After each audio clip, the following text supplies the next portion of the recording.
Pulse നോക്കാം. Pulse ഉണ്ട്, റെസ്പിറേഷനും ഉണ്ട്, പക്ഷെ രണ്ട് ഫീബിളാണ്. എന്നാ പിന്നെ നമുക്ക് CPR കൊടുത്താലോ?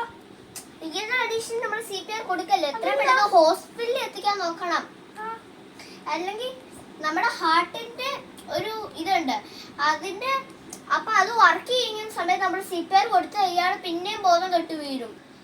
തപ്പോ ഇങ്ങനെ നമ്മൾ ആരെങ്കിലും വലിയ വീഡിയോ അടക്കം കാണുവാണെങ്കിൽ പെട്ടെന്ന് പൾസും റെസ്പിറേഷനും ഉണ്ടോ എന്ന് നോക്കണം.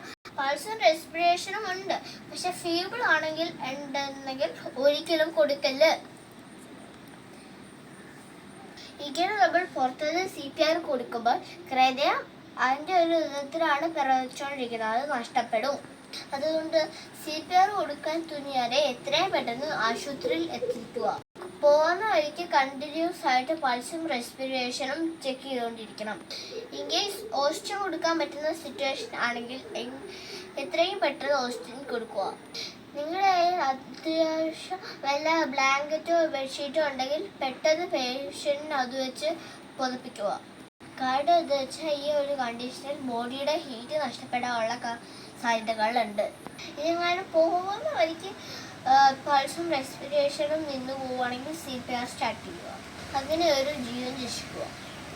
Thank you.